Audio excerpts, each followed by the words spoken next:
The midday sun beat down on the corrugated iron roof of the Joint Base Lewis McChord mess hall, doing little to warm the sterile, air-conditioned cavern within. For the hundreds of soldiers, sailors, and airmen filtering through the line, it was just another Tuesday.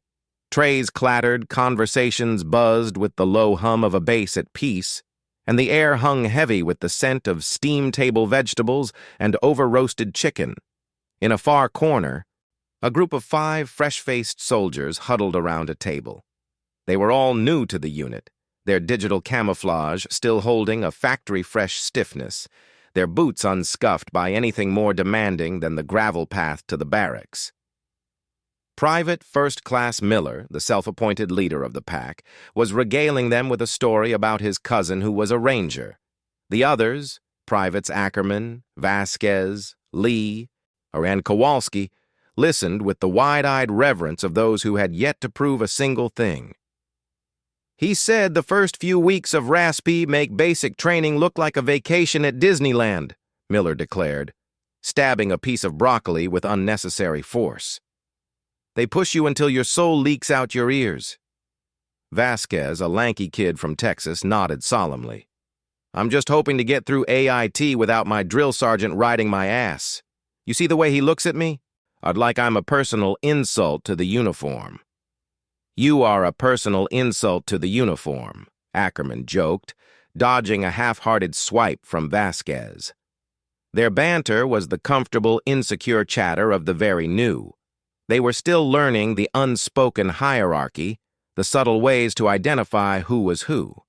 They could spot an officer by the sharpness of their cover, a veteran NCO by the world-weary slump of their shoulders. But there were subtleties they missed, and the quiet identifiers of a different kind of warrior. That's when she walked in. She was alone, of average height, with a lean, athletic build that was mostly hidden by a pair of loose-fitting ACU pants and a plain gray t-shirt. Her dark hair was pulled back in a no-nonsense ponytail. She carried a tray with a single bottle of water and a small salad, moving with an economy of motion that was easy to overlook. To the 5 privates, she was simply another soldier, and probably some clerk or maybe a medic. She was a woman, and in their limited, stereotypical worldview that immediately placed her in a support role.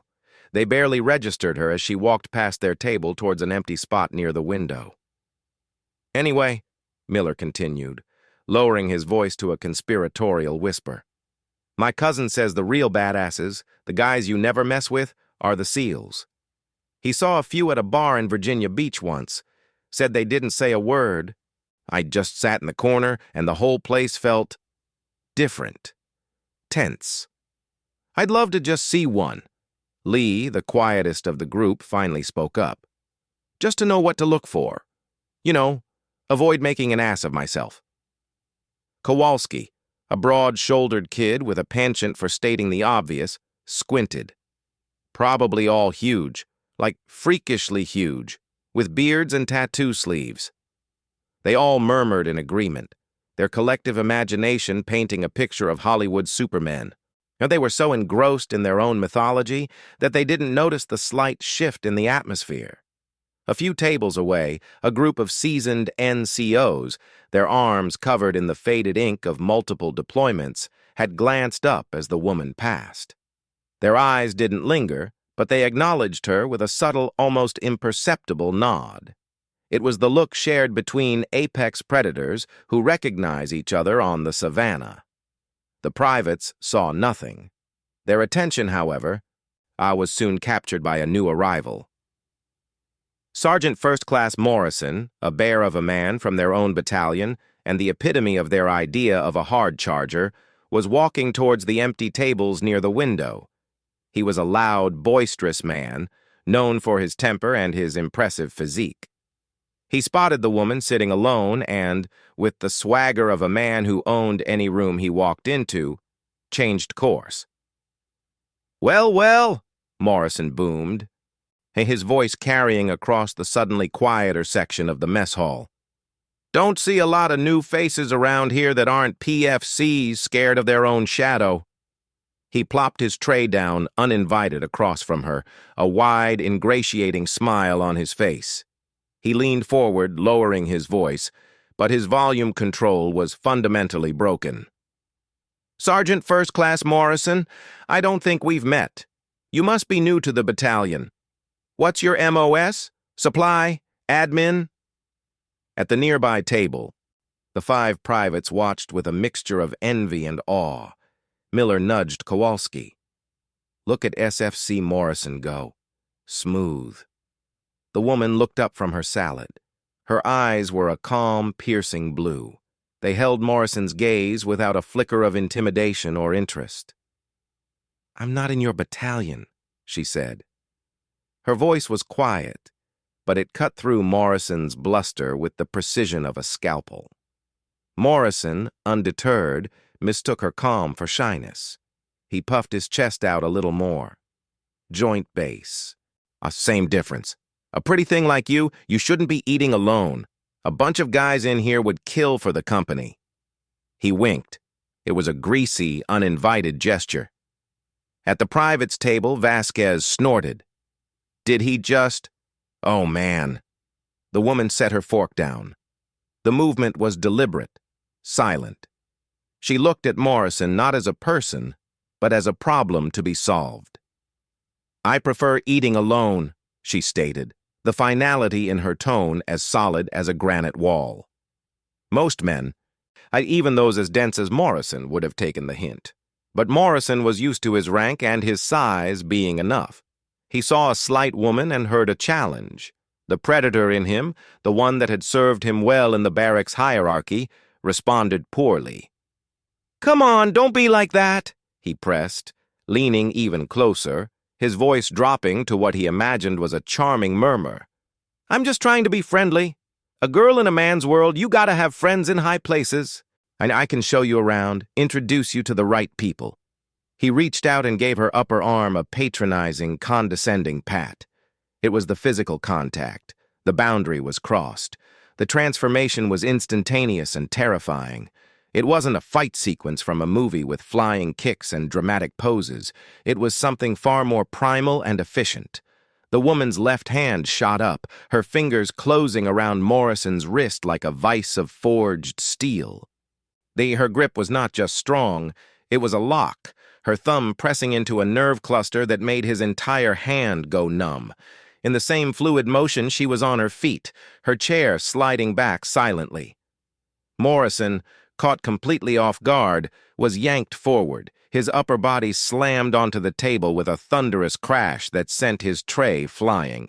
His face was mashed against the cold formica, his arm twisted behind him at an angle that promised excruciating pain if he struggled, and it took less than 1 second.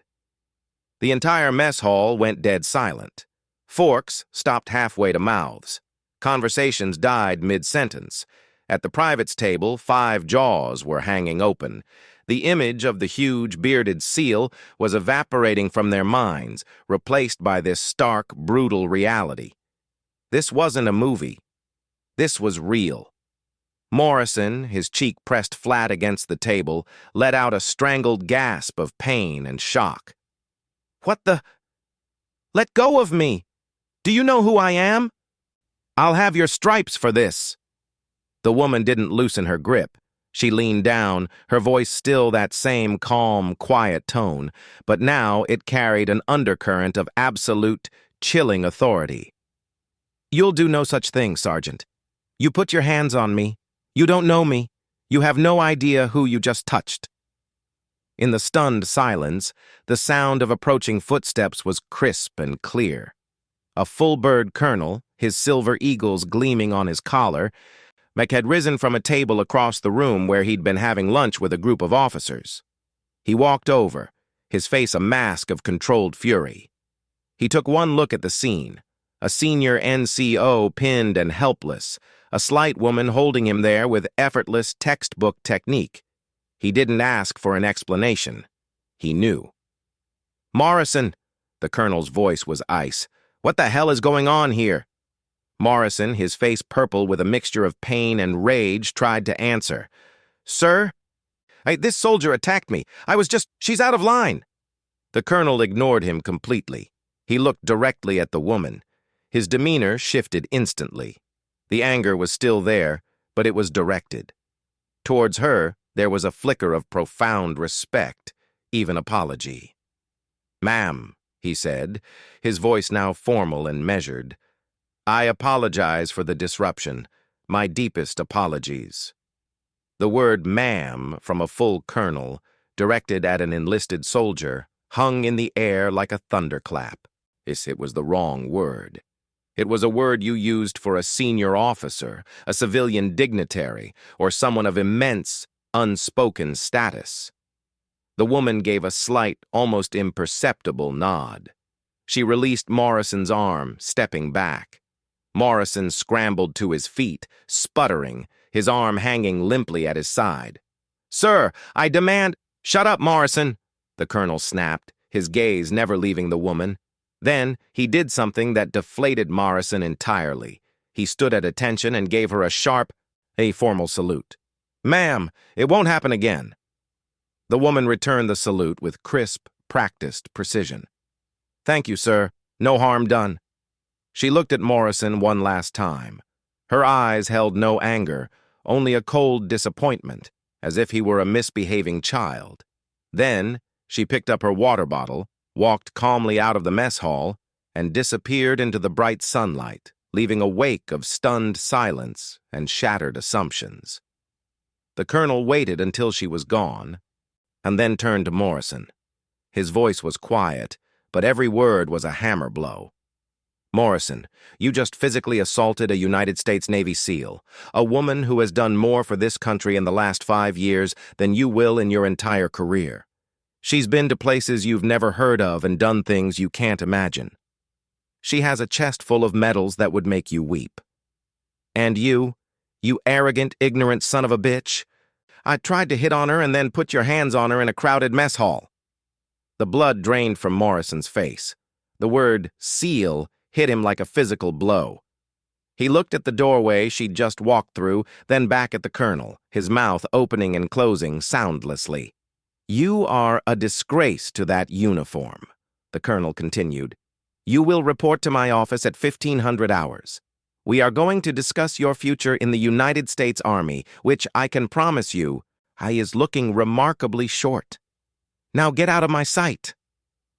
Morrison slunk away, a broken, humiliated man. He didn't look at anyone. He couldn't.